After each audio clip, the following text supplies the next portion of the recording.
가짜뉴스가 너무 많습니다. 뉴스도 디톡스 같은 걸 할 수 있다면 제가 아는 선에서는 이분이 국내 최고의 전문가입니다. 가짜뉴스를 검증하는 TV뉴스의 팩트체크 코너를 도안한, 요즘은 아예 가짜뉴스 유튜버들을 상대하러 유튜브 안에 들어가 있는 유튜버 헬마우스 혹은 임경빈 작가를 소개합니다. 안녕하세요, 헬마우스입니다. 네. 우리는 자주 보지만 네. CBS가 그동안 방송이 제가 탓하는 게 아니라 아주 고상했습니다. 우리가 묻어 들어가기 쉽지 않습니다. 제가 제일 힘들어하는 분위기네요. 네. 같이 부셔나가야 됩니다. 네, 알겠습니다. 혐오와 주로 혐오를 많이 담은 가짜뉴스를 격파하는 시간. 네. 헬마우스의 팩트체크입니다. 오늘 제가 첫 시간을 온라인 가짜뉴스들의 생태를 좀 우리 청취자들께서 좀 엿보시고 그리고 일단 한번 좀 같이 한번 놀라보셔야 된다. 이런 의미로 조금 준비를 해봤습니다. 왜냐하면 좋아요. 우리 이제 정통 시사 뉴스 프로그램 이런 이제 주말엔 같은 프로그램을 청취하시는 분들 입장에서는 이분들은 이제 제가 정의하기로는 그 양지의 뉴스 소비자들이다. 그렇죠. 예, 그렇습니다. 따뜻한 곳에 계시고 이제 햇빛이 잘 비치는 그 뉴스들을 주로 이제 보시는 분들이다 보니까 뉴스의 음지에 대해서 잘 모르십니다.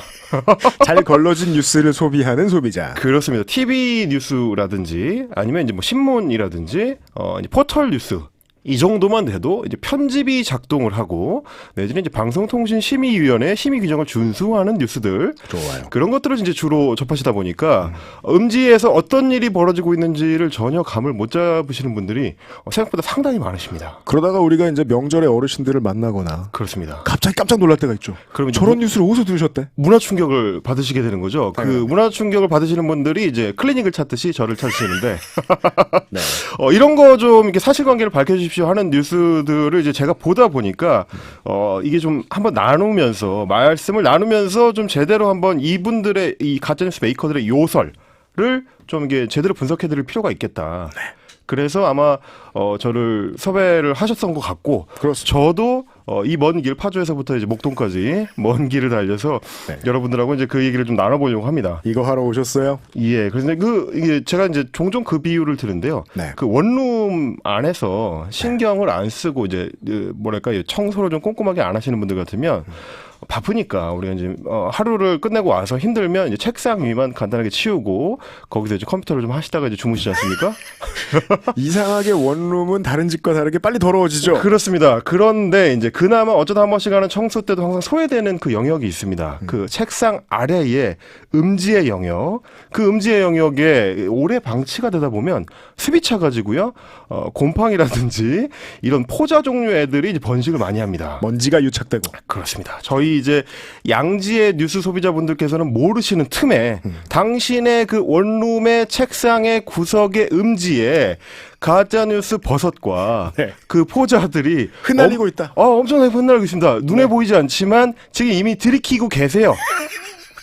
확신을 가지고 있어요. 그렇습니다. 저는 확신을 가지고 있습니다. 거기에 이제 그 손전등을 비추고, 그렇죠. 그 장판 아래를 드러내고, 네. 그리고 이제 벽지도 종종 뜯어내서 그 포자를 이제 싹 박멸하자. 이제 이런 의미로 오늘은 이제 상징적인 분을 한 분, 곰팡이 포자 중에서 200만 마리의 포자 중에서 한 분 정도를 좋습니다. 예, 소개를 드리려고 합니다. 파고파도 끝이 없거든요. 그렇습니다. 네. 예.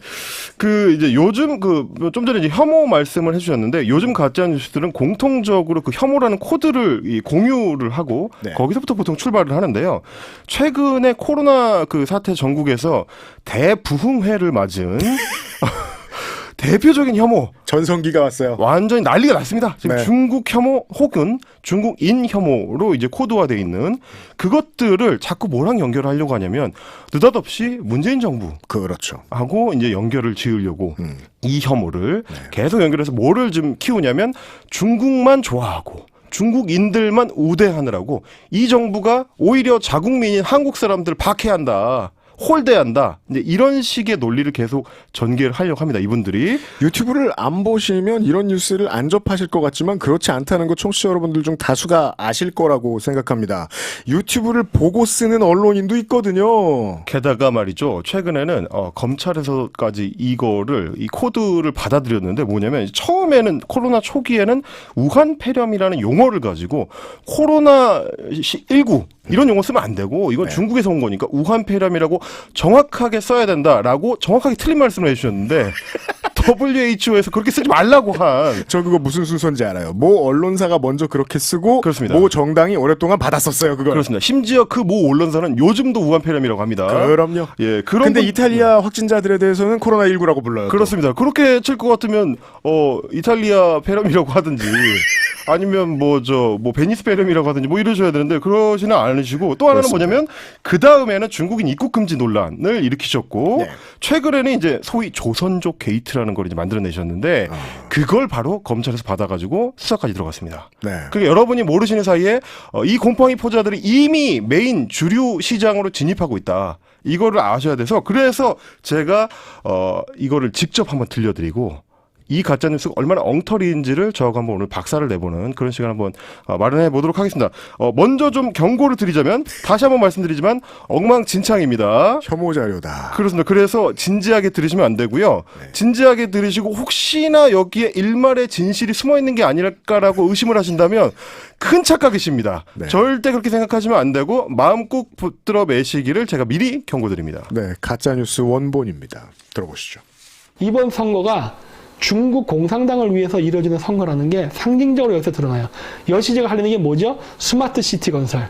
어디다? 대구, 부산, 세종 세 군데잖아요. 이번에 우한 폐렴을 명분으로 해서 지금 스마트 시티를 건설하려는 이 움직임이 솔솔 일어나고 있죠. 그걸 하기 위한 하나의 테스트로서 뭘 하고 있느냐? 여러분, 마스크 배급입니다. 지금 마스크 대란이 일어났죠? 저 마스크 대란이 왜 일어났을 것 같아요? 일어나야 되기 때문에 일어나는 겁니다. 자, 제가 조금 통번역을 해드려야 될 필요가 있는데요. 한국어는 맞는데. 그렇습니다. 이 단어, 어휘 사용하시는 것도 보면 굉장히 좀 고급스러운 단어들이 많이 나오는데 무슨 말인지를 모르겠는. 네. 자, 이게 무슨 얘기냐면 이광재 강원지사가 예, 민간 연구소의 그 여시제의 원장을 지냈습니다. 네. 그 여시제가 했던 연구 중에 스마트 시티랑 관련된 게 있다. 그런데 그 스마트 시티라는 건 뭐냐면 중국이랑 짝짝꿍이 되는 것이다. 근데 왜 중국이랑 짝짝꿍이 되냐면 그 5G 통신망을 선도하는 기업 중에 하나가 이제 중국의 화웨이가 있지 않습니까? 예. 그 화웨이랑 연관이 있다. 예. 그래서 한국인들의 주요 정보를 중국에다가 다 넘기고 그 통제를 받으려는 음모랑 이렇게 연결이 된다. 이게 어떻게 연결이 되는 건지 모르겠지만 그러니까 되는 대로 이어 붙였는데요. 맞습니다. 그래서 그 연결점 최종 테스트 베드로 뭘 활용하고 있느냐? 마스크 공적 판매라는 방식을 이용하고 있다. 이야, 굉장하지 않습니까? 이런 말씀을 좀 해주고 계신데. 그럼 중국의 음모가 아니면 확진자가 엄청 늘어났겠군요. 한국에서는. 그렇군요. 이게 무슨 소리야? 중국 덕분에 우리가 지금 마스크 공적 판매라는 이제 이 실험을 하고 있다는 얘기가 되는데. 따라서 말이 안 돼요. 그런데 이 어떤 상상을 초월하는 이 영상의 조회수가 더 상상을 초월합니다. 무려 제가 조금 전에 확인해 보니까 167만 회입니다. 167만. 우리 이제 쉬쉬하면서 말 못합니다만 메이저 언론사들 신문 하루에 찍어내는 부수가 30만이 안 되는 걸로 알고 있습니다. 그렇습니다. 거짓말 하시고 싶으면 반박해 주십시오. 언론인 여러분. 여기 출연하셔도 되고요. 네, 네. 167만. 예, 167만 명이라고 할 수는 없지만 최소한 그 숫자의 사람들에 가깝게 이 조회수가 나오고 있다. 이게 음지에서 일어나는 일들에 대해서도 우리가 좀 주목을 해봐야 되는 게 결국은 이런 조회수와 네. 이들의 확산력입니다. 특히 최근에는 카카오톡 메신저 같은 이런 온라인 메신저들을 타고 엄청난 속도로 이게 번지다 보는데 제가 조금 이분이 이제 스마트 시티에 계속 주목을 해서 말씀을 하셔가지고 네. 이게 뭔지를 좀 찾아봤습니다. 그래도 말씀을 하셨으니 예. 공부는 해봐야 됩니다. 그렇습니다. 제가 이제 종종 저 스스로 이제 일종의 이제 산업재해에 시달린다고 이제 표현을 하는데. 그러니까 그 가짜뉴스 만드는 쪽에서 아무 말이나 던지면 네. 그걸 공부해야 돼요.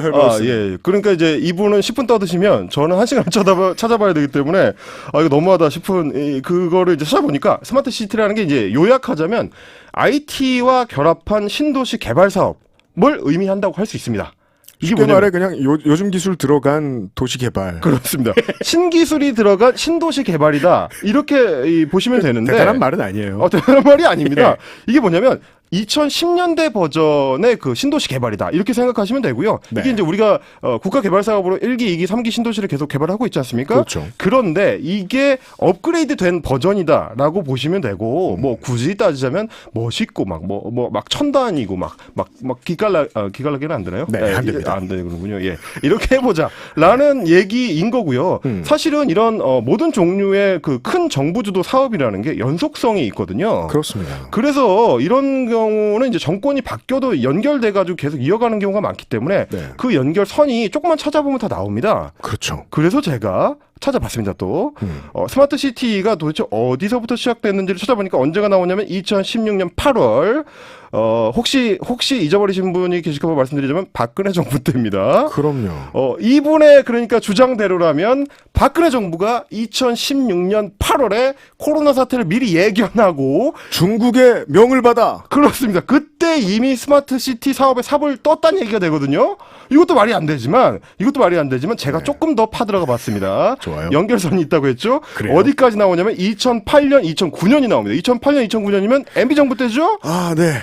거기는 뭐였냐면 이름이 살짝 다른데요. UCT 시범 사업입니다. 왠 줄 알아요. 왜냐하면 이 시절에는 스마트라는 말 대신에 네. 유비쿼터스라는 말이 유행이었거든요. 그렇습니다. 약간 잊어버리신 분도 계실 텐데 대충 비슷한 개념입니다. 대충 비슷한 개념이고요. 네. 결국은 IT를 결합하겠다는 얘기입니다. 좋아요. 그래서 제가 좋아한다는 건 아니고요. 이게 지금 이렇게 좀 추적을 해나가다 보면 네. 여기에 도대체 어디에 중국이 나오고 어디에 음모가 나오고 심지어 선거가 나오고 아니 이게 그럴 계제가 없거든요. 그러니까 이분들은 보면은 스마트라고 하니까 네. 스마트폰인가? 이렇게 생각하시는 것 같아. 크게 웃으면 안 되는데. 그러니까 뭔가 내가 이해할 수 없는 어떤 첨단 기술이 있고 그 첨단 기술이 이런 어떤 첨단의 어떤 음모와 연결이 된다. 내가 이해 못하는 어떤 기술에 대해서 굳이 말해야 되겠다고 생각하는 사람들은 네. 보통 그 안에 음모가 있다고 말하기 즐기더군요. 왠지는 모르겠습니다. 왜냐면 내가 이해를 못하니까. 그렇죠. 이렇게 되는 겁니다. 제가 말 못하는 거 되게 잘하시네. 저는 그러니까 진행자거든요. 말하자면 내가 이해를 못하는 이것은 어떤 음모와 연결이 돼 있을 것이다. 말이 안 된다. 네. 그거는 말이 안 된다는 거니까 음모가 있다. 그리고 이렇게 말이 안 되는 건 주로 누가 하지? 이번 정부야. 그렇습니다. 민주당 정권이야. 그렇습니다. 저 좌파들이 뭔가 내가 모르는 음모를 꾸미고 있을 거야. 라고 이렇게 생각하시는 거. 이런 식의 이제 반지성주의로 쉽게 흘러가 버리는 거. 그게 웃어서 죄송합니다. 이런 얘기입니다. 네, 그런 네. 얘기예요. 네, 그렇습니다. 이게 스마트 시티를 건설하기 위해서 문재인 정부가 술수를 부리고 있는데 그게 마스크 공적 판매 시스템이다. 그거를 통해서 개인 정보를 수집해 가지고 그 개인 정보를 중국에 넘겨줘 가지고 그걸 가지고 한국의 총선에 개입하려고 한다. 중국이. 이런 얘기가 되겠습니다. 기술적으로 말씀드리면은요, 세상에 가장 많이 떠도는 개인정보는 주로 한국인 거거든요. 가져가고 싶으면 굳이 한국 정부의 말 안 해도 가져갈 수 있습니다. 너무 유출이 많이 돼가지고. 예, 수많은 기업과 은행들이 엄청나게 흘렸죠. 국가가 안 흘려도 됩니다. 그래야 된다는 말씀이 아니라 이 존재가 이상하다는 그렇습니다. 거죠. 네. 심지어 공공재라는 얘기가 돌 정도니까요. 그 다음 사례가 있어요. 예. 이걸 들어보시죠. 생년월일, 이름 이런 것들 있잖아요. 이런 정보를 나에게 줘 그런다고요. 그래서 또 뭘 한다? 너 어디 사니? 이걸 물어봐야 되는 거예요. 그러면 어떻게 돼요? 우리나라의 모든 국민들의 신상 정보와 위치, 현재의 위치를 다 파악할 수 있다고. 그걸 전산화시켜버리면 되는 거예요. 국민 통제를 할 수 있는 시스템이 만들어진다고. 근데 이거 알려 지금 수쓰고 있잖아 지금. 그게 돼야 스마트 시티 건설이 그 다음에 들어가거든. 자, 다시 통번역 들어갑니다. 약국에서 개인정보를 다 실시간으로 파악을 해가지고 우리 국민들을 통제하려고 한다. 그래서 이거를 스마트 시티인지 뭔지 잘 모르겠지만 그거에다가 연결해가지고 우리를 다 통제하려고 한다. 이런 주장이 되는 겁니다. 이게. 네. 그러니까 이분이 보면 제가 보니까 이분은 실제로 약국에 가서 마스크를 사보신 적이 없는 분이에요. 매우 그렇습니다. 왜냐하면 약국에 가서 사보신 분은 알아요. 거기서 내가 주민등록증을 제시하긴 하지만 약국에서 필요로 하는 거는 나의 그 주민등록 번호뿐이라는 거. 그렇죠. 이분이 말씀하신 것처럼 무슨 위치 정보 이런 거 필요 없습니다. 그러니까 실제로는 이 통합 시스템 안에서 우리가 중복 판매가 이루어지지 않도록 하는 그 목적이기 때문에 그렇죠. 주소니 뭐 이렇게 위치 정보니 이런 거 필요가 없다는 사실을 모르시는 분이 이 영상을 만드신 거죠. 그게 제일 독특한 거예요. 아까도 헬마우스님 말씀해 주셨는데 네. 이 팩트 체크라는 업무의 고유한 특성이에요. 거짓말하는 사람은 5분만 해도 지어낼 수 있어요. 네. 근데 논파하려면 이틀상을 공부해야 돼요. 아니 그러니까 제가 놀랐던 점이 이분이 유튜브에서 그 자신의 어떤 신분을 나타낼 때 자꾸 박사라고 강조를 하세요. 아, 그거 좋아하는 분들 있어요. 땡땡땡 박사라고 강조를 하시는데 제가 그래서 또 찾아봤지 않습니까? 저는 하여튼 이런 건 찾아봅니다 무조건. 근데 이분이 우리 저 연합뉴스의 보도에 따르면 네. 박사가 아닙니다. 이런. 아, 예. 그래서 예전에 무슨 뭐 땡땡 박사, 몽골 박사, 뭐 중국 박사 이런 타이틀로 출연을 하셨어요. 지상파 방송에. 네. 그런데 그게 그 박사 학위가 없다는 사실이 밝혀져 가지고 그 방송들이 다 내려갔습니다. 그럼 그건 그냥 사회 통념상의 척척 박사셨던 건가요? 그렇습니다. 학위가 아니죠. 예, 이 척척 박사분이 별명이죠. 일종의 자신이 마치 미디어 종사자인 흉내를 내고 계시기 때문에 그거 하시는 분들도 많아요. 예, 그러다 보니까 이런 정보가 엉뚱한 공신력을 얻고 지금 계속 퍼져나가고 있는 건데 제가 다시 한번 이 부분에 대해서 이제 설명을 드리자면 지금 우리 정부가 공적 판매를 할 때 주민등록증을 받는 거 그걸 네. 통해서 주민번호를 확인하는 이유는 두 번, 세 번 사가는 사람을 막기 위한 목적밖에 없습니다. 그럼요.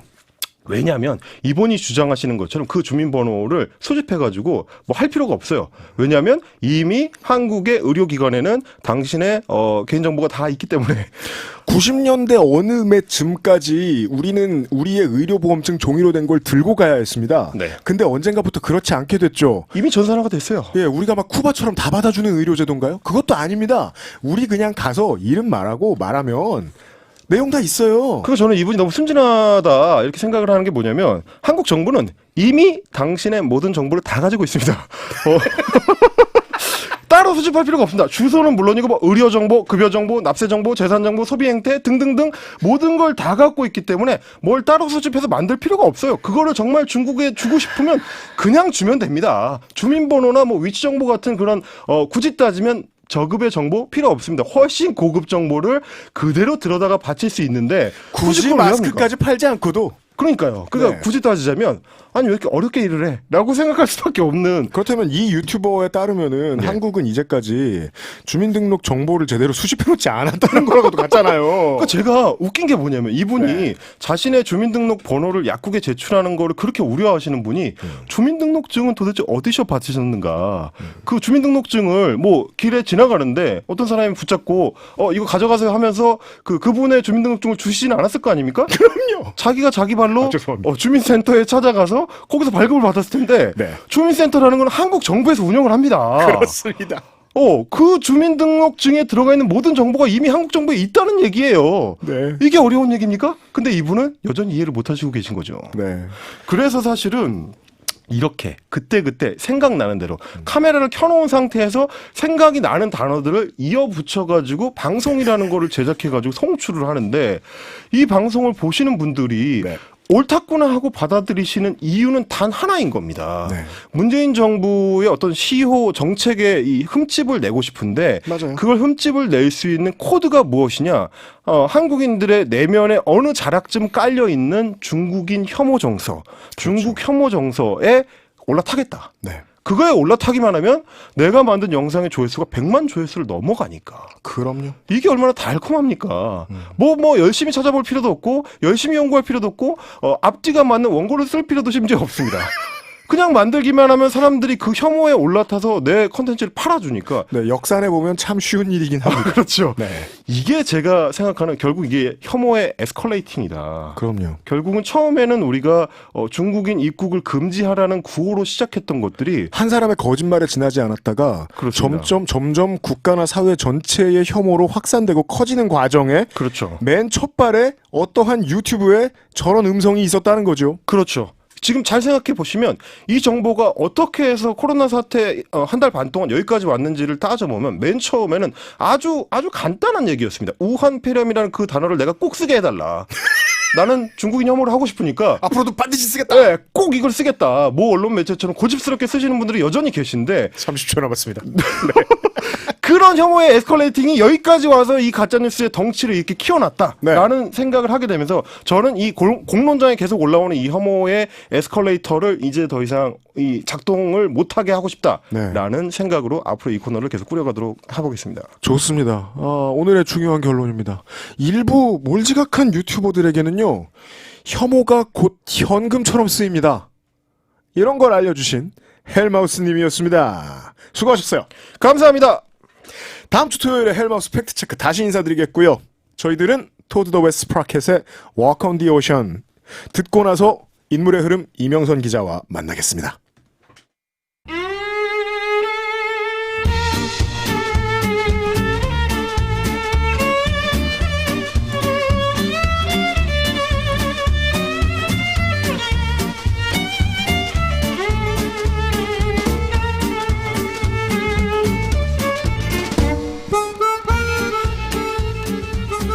다음 주에는 이 모든 음악을 반드시 코너에 어울리는 음악으로 죄다 바꿔놓고야 말겠습니다.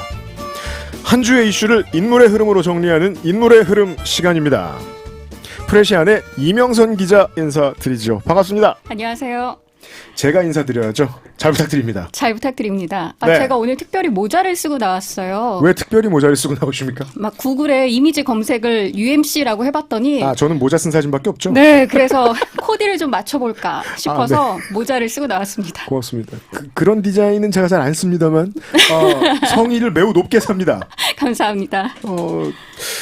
밖에 있는 정혜윤 PD께서요. 네. 꼭 이 대본에 이명선 기자를 미스 론리라고 불렀는데 네. 어떻게 사람 별명을 외롭다고 붙일 수가 있죠? 소외된 이들이여 나에게 오라. 뭐 이런 그런 의미입니다. 본인이 외로운 게 아니라. 뭐 여러 가지 의미가 있겠는데 네. 일단 뭐 진행자가 바뀌어도 살아남을 수 있는 이 기적적인 일은 소외됐기 때문이기도 하고요. 뭔가 우리가 벼랑 끝에 섰을 때 네. 소외감을 느꼈을 때 또 진심 어린 마음이 우러나오기도 하고요.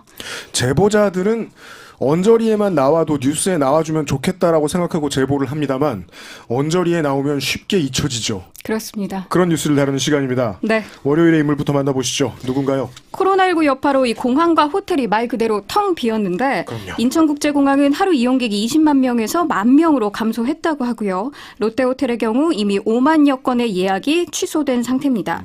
이렇게 관련 업계의 코로나 쇼크 곧바로 하청업체 노동자들의 해고로 이어지고 있습니다. 그렇죠.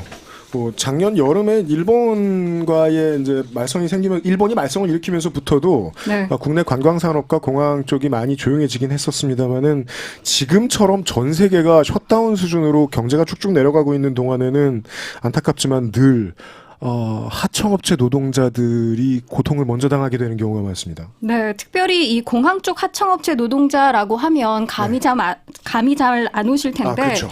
비행기 타기 전에 이 여행 가방을 저희가 먼저 보내잖아요. 그때 데스크에서 이 수화물 담당 업무를 하시는 분들, 또 비행기 청소를 담당하시는 분들, 이런 분들이 대표적인 대한항공, 아시아나항공의 하청의 하청업체 비정규직 노동자들입니다. 우리 생각 없이 번쩍번쩍 예쁜 공항 가면 네. 그분들 다 정규직일 거라고 착각해요. 특히 아시아나항공 같은 경우는 이 지상여객 서비스를 담당하는 협력업체 KA 직원 같은 경우 같은 유니폼을 입고 있습니다. 그래서 맞아요. 2018년에 이들이 노조를 설립하기도 했고 네. 월급은 정규직이라고 할 수 있는 승무원 크루보다 굉장히 낮은 수준이라고 호소하기도 했습니다. 네. 이렇게 이 아시아나의 지상여객 서비스를 담당하는 이 KA 직원들 같은 경우 최근 6개월의 수습 기간을 거쳐서 다음 달 14일에 정규직 전환이 예정되어 있었거든요.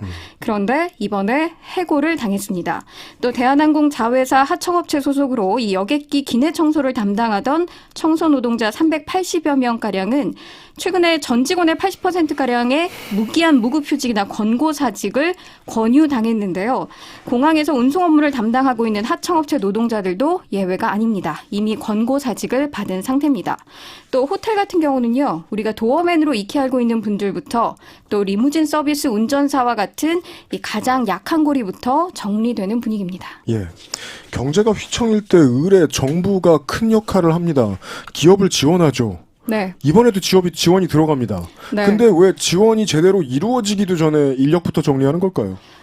TMI를 좀 하자면요. 예. 정부가 여행업과 관광 숙박업 등의 6개월간 휴업 휴직 수당의 최대 90%를 지원한다고 밝혔습니다. 맞아요. 그러나 이건 어디까지나 정규직인 원청 노동자가 유급휴직에 들어갔을 때 해당되는 얘기고요. 하청업체는 대부분 이 관광 업종이 아니라 기타 업종으로 등록되어 있기 때문에 정부의 지원 업종에서 빠진 상태가 됩니다. 원청업체가 알고 이렇게 등록했을 거라고 의심할 수 있겠습니다. 뭐 속까지는 알 수 없겠습니다만 네, 의심할 이러다 수 있어요. 보니까 네. 원청 아래로 1차, 2차 이렇게 아래로 내려갈수록 일자리 위기가 가속화되고 있는 건데요. 맞습니다. 물론 상시 근로자 수가 30명 미만인 영세 업체의 경우에 고용유지 지원금 제도를 활용해서 휴업 휴직 수당의 최대 75%까지 보전받을 수 있는 제도가 있습니다. 네.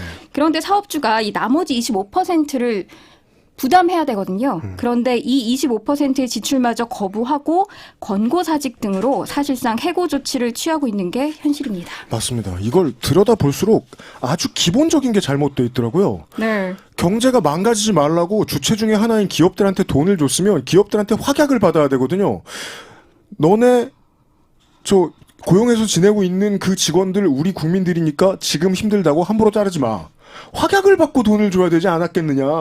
근데 그런 내용은 안 보이더군요. 이제 비상경제회의, 노동계 재계가 모이는 회의가 곧 열리는데 네. 이 문제들도 구체적으로 논의됐으면 좋겠습니다. 사실 UMC님이나 저 같은 연식의 경우 1997년, 98년 IMF 사태 겪어봤고요. 그렇죠. 또 2008년 글로벌 금융위기 경험했습니다. 네. 이렇게 경제가 위태로울 때마다 세금이라는 초면에 공적 연식을, 자금이 네. 투입이 됩니다만 예. 기업을 살리는 것은 이 노동자들을 위한 조치이기도 하다는 사실 분명히 기억해둬야 할 것 같습니다. 맞습니다. 노동을 매개로 한 사회적 역할이 무너지면요, 결국 공동체도 영향을 받을 수밖에 없기 때문입니다. 맞습니다. 화요일로 빠르게 넘어가죠. 화요일에 경찰이 이 용의자 조주빈의 신상을 공개한 날이죠. 오늘 네. 이 얘기 세 번째네요. 근데 이런 일이 있을 때마다 언제나 그 용의자의 얼굴을 크게 보여주고 행적을 크게 보여주는데 언론이 너무 많이 신경을 씁니다. 네. 실제로 구제받아야 되고 보호받아야 될 피해자들은 그렇게 생각 안 했을 것 같을 수도 있습니다. 네, 그래서 제가 화요일의 인물로 이 피해자들을 꼽아봤는데요. 언론을 통해 이 텔레그램 N번방 사건이 처음 보도된 건 지난해 11월 한겨레를 통해서입니다. 네. 오늘자에 이 기자들의 취재기가 실렸는데 여기에 따르면 피해자들은 박사 조주빈이 검거됐다는 소식을 듣고 놀라면서도 마음이 왔다 갔다 하더라라고 전했습니다. 처음엔 잘 됐다, 강하게 처벌해야 한다라고도 했지만 이후 보도가 쏟아지자 잊고 지냈던 당시 피해가 다시 떠올라서 병원에 갔다 왔다, 차라리 안 잡혔으면 좋았겠다 등의 이 피해자들의 복잡한 심경을 간접적으로나 알 수 있었는데요. 오늘 밤에도 조주빈 프로그램이 예고되어 있습니다. 그런데 여성인 제 입장에서 볼 때도 참 여러 가지로 복잡한 생각이 들기도 합니다. 화가 나고 알아보고 싶은데 보고 싶지 않죠. 그것이 알고 싶으면서도 그것만은 알기 싫은 네. 굉장히 복잡한 마음입니다. 방송국의 불문율이거든요. 팟캐스트 홍보 안 하는. 네. 고맙습니다. 조주빈 얘기를 좀 더 해야 돼요. 네, 다음날 카메라 앞에 섰죠. 그런데 네. 피해자에 대한 사과는 없었습니다. 오히려 악마의 삶을 멈춰주셔서 감사합니다. 이렇게 말했는데 아주 잘못된 말이에요, 이거. 네, 가수 김윤아 씨가 조주빈이 스스로를 악마로 지칭한 것에 대해서 범죄자에게 서사를 부여하지 마십시오. 범죄자에게 마이크 쥐어주지 마십시오라고 강하게 비판했습니다. 완벽한 지적인 것 같아요. 네, 언론노조와 시민단체 역시 조주빈의 행적을 조명하고 악마로 묘사하는 보도가 사건의 본질을 흐릴 수 있다면서 짐승, 늑대, 악마와 같은 표현은 가해 행위를 축소하거나 가해자를 비정상적인 존재로 타자화해 예외적 사건으로 인식하게 한다고 지적했는데요. 이 성범죄는 비정상적인 특정인에 의해서 예외적으로 발생하는 사건이 아니기 때문입니다. 네. 이걸 고치는 주체도 이게 한 사람이 저지른 일도 아니고 결국 네. 고쳐나가는 주체도 사회 전체인데 따라서 우리 중에 있다라는 걸 인정을 다 같이 해야 이게 앞으로 나갈 겁니다. 그 학보사 기자 출신이다. 뭐 성적도 좋았다. 그런 얘기 많이 하는데 제가 이렇게 말하고 싶어요. N번방에 가입한 26만 명이 어떤 숫자냐면요. 지금 우리 저 확진자가 10,000명 단계고 한국에 이건 택시하고는 전혀 관련 없습니다. 등록된 택시 숫자가 26만 대쯤 됩니다. 많은 숫자입니다. 흔하게 볼 수 있는 숫자예요. 예. 이 조주빈뿐 아니라 말씀하신 26만 명의 그 N번방 가입자 모두 피해 여성을 사실상 가지고 놀았다라고 해도 과언이 아닌데요. 범죄가 아니라 일종의 놀이로 여겼던 탓입니다. 마치 몇몇 청소년들이 친구들에게 게임 캐릭터를 대신 키우도록 하면서 벌인 온갖 모욕을 맞습니다. 놀이로 인식하는 듯한 그런 태도를 보였는데, 그런가 하면 또 피해 여성도 잘못이다, 당해도 싸다라거나 내 딸이 피해자라면 딸의 행동과 내 교육을 반성하겠다와 같은 이런 반응은요, 피해자다움을 강요하는 2차 가해에 해당합니다. 네, 유명한 우파 역사학자의 말이었죠. 네. 이런 일은 그 사람 탓하기 전에 성범죄 사건 발생할 때마다 반복됩니다. 2차 가해 역시 사건의 본질을 흐리고요. 특히나 피해자들을 침묵하게 만드는데, 서승희 한국사이버성폭력대응센터 대표는요. 피해자들은 지원을 요청할 때도 고민하다가 연락드린다 이렇게 말문을 연다면서 꽃뱀이라는 말에서 알 수 있듯이 진정한 피해자로 인정할 만한지, 피해자답게 굴고 있는지 등 기준을 만들어 피해자를 배제하고 낙인 찍는 2차 가해가 지속되고 있다고 비판했습니다. 네. 좀 전에 그 진선미 의원하고도 이야기를 나눴습니다마는 채팅방에서도 어떤 분이 댓글로도 남겨주셨어요. 그 국민들이 반대한다고 해서 재판부가 흔들려서야 되겠느냐. 네. 근데 이 범죄는 재판부가 흔들렸으면 좋겠지 않으십니까? 오덕식 판사에 대해서도 말이에요. 재판부가 사실상 정치적인 판단을 한 것처럼 여겨지는 것 같은 거예요. 시민사회 입장에서는. 솜방망이 처벌하려고 이 판사 내려준 거 아니야? 아니, 얘기가 어떻게 안 나옵니까? 그러니까 청원이 미친 듯이 늘고 있고요. 빠른 속도로. 예. 수요일로 넘어가 보죠. 좋습니다. 네. 진행해 주셔서 고맙습니다. 지난 25일입니다. 주한미군에서 일하는 한국인 노동자 4천여 명에게 4월 1일부터 종료가 통지될 때까지 무급휴직에 처한다는 통보가 전해졌습니다. 네, 방위비 분담금 협상이 지금 정체 중인데 네. 결국 볼모로 이분들의 희생이 생겼습니다. 그렇습니다. 지난주에 한국 정부가 무급휴직 사태를 막기 위해서 주한미군 한국인 노동자들의 임금을 우선 부담할 테니 인건비 부분부터 먼저 타결하자고 제안을 했는데요. 미국 정부는 이를 공식적으로 거부했습니다. 네. 인건비부터 타결할 경우 한국을 압박할 카드가 사라지는 것을 미국이 우려했다는 분석이 나오는 이유입니다. 네, 이제 저희들 방송 드리고 나흘 뒤면 이제 무급휴직이 되시는 거예요, 그러면. 네, 손지호 주한미군 한국인 노조 사무국장은요, 우리한테는 코로나19 확산보다 무급휴직이 더욱 두렵다라면서 정말 막막하다라는 마음을 호소했는데요. 주한미군 한국인 노동자들의 고용주는 누군지 아세요? 누굽니까? 한미 주둔군 지휘협정 소파 노무조항에 따라서 주한미군입니다. 미군이군요. 네, 그래서 휴업수당 또 파업권을 포함한 이 한국노동법의 보호를 받지 못합니다. 그렇다면 한미연합사 부사령관 우리나라 포스타가 가서 뭐라고 해도 움직이지 않겠군요.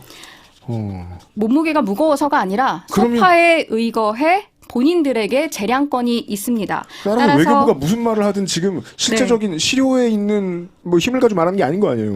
그래서 저는 뭐 이런 생각도 좀 해봤어요. 사실 외교 문제라 굉장히 민감해서 말을 꺼내기가 쉽지는 않습니다만, 주한미군이 한국인 노동자들에게 무급휴직을 통보한 날 트럼프 대통령은 한국에 코로나19 진단키트 지원을 요청했습니다. 같은 날입니다. 이 두 상황을 외교적으로 어떻게 잘 이렇게 버무리면 어떻게 해결되지 않을까? 뭐 개인적인 생각입니다만 그런 외교부- 생각도 해봤습니다. 외교부 고위공직자 여러분, 이 방송을 듣고 계신다면 급파해 주십시오. 지금 워싱턴 DC로. 요즘은 화상회의하죠. 네. 네. 이명선 기자를 보내주십시오. 언제든지 화상 출연할 용의는 있습니다. 네. 외교관으로 보내야 되겠다. 26일의 이야기는 가정폭력 피해자입니다. 그렇습니다. 여성가족부가 2019년 가정폭력 실태조사 결과를 발표했는데요. 배우자에 의한 폭력 피해 발생 시기는 여성과 남성 모두 결혼 후 5년 이후가 가장 많았습니다. 또 응답자 10명 중 3명 가까이가 임신기간 배우자로부터 폭력 피해를 겪었다고 답했는데요. 너무 많은 숫자네요. 네. 또 이혼과 별거 후에도 전 배우자로부터, 그러니까 X죠. X로부터 신체적, 성적 폭력을 당했다고 응답한 여성은 10명 중에 7명 이상이었고요. 남성은 10명 중에 6명 이상이었습니다. 이는 현재 혼인 상태에서 당한 폭력 피해율의 4배가 높은 수치입니다. 이쯤 되면은요, 이게 끔찍하고 무서운 범죄인데 너무 흔하다는 게 말이 안 돼요. 네, 그렇습니다. 예. 같은 날 경찰청도 가정폭력 수사 사건 관련 통계를 공개했는데 폭력 발생 원인으로요.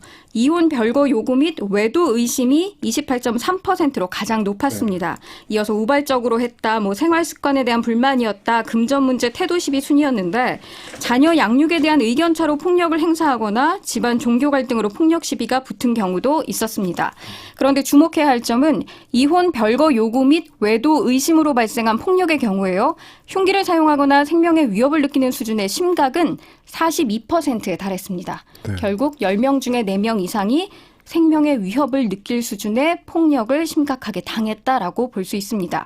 경찰청은 이를 토대로 가벼운 수준에서 그친 가정폭력이라고 하더라도 그 원인이 이혼 별거 요구 및 외도 의심이면 차후 심각한 피해로 이어질 수 있다고 보고 단호히 대처하기로 했습니다. 네, 당연히 단호하게 대처해야겠죠. 금요일 이야기를 좀 볼까요? 네, 서울의 벚꽃이 98년 만에 가장 빨리 폈다는 뉴스가 어제 전해졌습니다. 아, 네. 저도 코로나에 봤습니다. 빼앗긴 봄에도 봄은 오는구나, 뭐 이런 생각이 들었는데요. 1992년 첫 관측 이래 가장 빨리 폈다고 하죠. 뭘 기준으로 이렇게 말하나 싶으실 텐데 네. 서울 벚꽃 개화는요. 서울 종로구에 있는 서울 기상 관측소에서 지정된 왕 벚꽃나무를 기준으로 한 나무에서 이미 한 가지의 3송이 이상의 꽃이 피었을 때를 개화로 봅니다. 아, 그 자리에 준 공무원 역할을 하는 벚꽃나무가 있군요. 네, 그런 셈입니다. 예. 저는 사실 봤어요. 요 며칠 사이에 저는 여의도로 출퇴근을 하는데 꽃이 참 잘 피고 잘 보이는 곳에 예쁘게 피는 곳이잖아요. 네. 지나다니는데 평일 오후에도 방문객들이 많았습니다. 저도 오늘 이 지하철 5호선 여의도역에 살짝 내려서 예. 잠시 주위를 좀 둘러봤는데요. 벚꽃을 구경 온 이들이 좀 눈에 띄더라고요. 맞습니다. 이 야외는 괜찮다 이렇게 생각하시는 분들이 있는데 지난주에 전남 구례 산수유 마을을 찾았다가 코로나19 확진 판정을 받은 사례도 있는 만큼 이 봄나들이 봄 꽃 구경 역시 자제하셔야 합니다. 사실 꽃은 죄가 없습니다. 자연의 부름을 받고 싹을 틔우고 꽃을 피운 거니까요. 그러나 봄 기분 잠시 내려놓으시고 사회적 거리두기 유지하는 게 나와 우리 사회를 지키는 길이라는 사실 다시 한번 말씀드립니다. 매우 그렇습니다. 제가 그렇게 지금 많은 분들을 첫 방송에 만나는데도 악수 한 번 안 했습니다, 오늘. 네. 예. 아까 제가 이렇게 주먹 악수 권했는데도 피스트 범프도 무서웁니다. 피하시더라고요. 네, 주의하자 우리. 토요일의 이야기를 짧게 정리하고 마무리 짓죠. 네, 토요일 오늘이죠. 오늘의 인물은 사실 식물인 벚꽃도 아니라 지구 얼스를 선정해 봤습니다. 지구요? 네, 잠시 후 오후 8시 30분부터 1시간 동안 지구를 위한 불끄기 행사 어스타임이 어스아워가 시작됩니다. 이 얼드아워가 3월 어프 28일. 아워. 죄송합니다. 예. 번데기 위화감을 발음. 일으켰어요. 업드 아워. 죄송합니다. 네. 3월 28일이었군요. 이게 올 때마다 이때였구나 하고 지나갑니다. 기후변화 대응의 중요성을 알리고 자연보호를 위해서 2007년 호주 시드니에서 처음 시작됐는데요. 지난해에는 188개국에서 18,000개 랜드마크가 불끄기에 동참하는 등 국제 행사가 됐습니다. 서울시도 8시 반부터 1시간 동안이요. 한강교, N서울타워 63빌딩, 숭례문, 광화문 등의 불을 일제히 소등합니다. 네, 지자체 중에서는 이게 서울시가 이것 관련된 홍보를 처음 했던 것으로 제가 기억이 나고 있습니다. 그리고 가장 적극적이고요. 맞습니다. 근데 올해는 지금 전 지구가 같은 병, 같은 문제로 고민하고 앓고 있잖아요. 네. 예, 이런 날 맞습니다. 이 얼싸워를. 네, 그래서 좀 느낌이 다른데 프란치스코 교황의 말이 좀 생각나기도 합니다. 어저께 현지 시간으로 전한 코로나19 극복 기원 특별 강국 메시지를 좀 보면 교황은 수주째 전역이 이어지고 있다. 짙은 어둠이 이 광장과 거리, 도시에 드리웠다. 생명을 앗아가고 모든 것을 먹먹한 침묵, 고통스러운 공허함으로 채우고 있다면서 온 세계가 모두 한 배에 타고 있다는 점을 코로나19가 일깨웠다고 말했습니다. 특히 우리 모두는 정신없이 달리기만 하면서 전쟁과 부당함을 무시하고 가난한 자들과 병든 세상을 외면했다. 그럼에도 우리는 병든 세상에서 건강하게 지낼 수 있다고 생각하며 계속 나아갔다. 이렇게 메시지를 전했는데요. 인간이 얼마나 오만했는지 좀 되돌아보게 하는 메시지가 아닌가 싶습니다. 그러면서 지금은 하느님이 심판하시는 때가 아니라 우리 스스로가 무엇이 중요한지 선택해야 할 시간이라고 강조했습니다. 네, 무엇이 중요한지 가치관을 우리 스스로 따져봐야 될 때에 하느님 심판 얘기하느라 모이는 일 적었으면 좋겠습니다. 네, 맞습니다. 2주의 인물 정리해 주시죠. 코로나19 방역 초일선을 담당하고 있는 의료진들을 꼽아봤는데요. 방역 당국에 따르면 코로나와 맞서고 있는 대구 지역 의료진 가운데 확진자가 121명이라고 하고요. 그렇다고 합니다. 이 중 1명은 위중하고 또 다른 1명은 중증이라고 합니다. 부디 쾌차하시길 바랍니다. 네, 부디 쾌차하시기를 바라겠습니다. 저희들도 사실 바쁘시느라 못 들으시겠지만 가끔 의료진 여러분들, 방역당국 여러분들을 위한 노래들을 띄워드릴 거예요. 주말마다. 자, 처음 만났습니다. 저는 여러분들은 꾸준히 뵀지만요. 인물의 흐름 프레시안 이명선 기자와 함께했습니다. 고맙습니다. 감사합니다.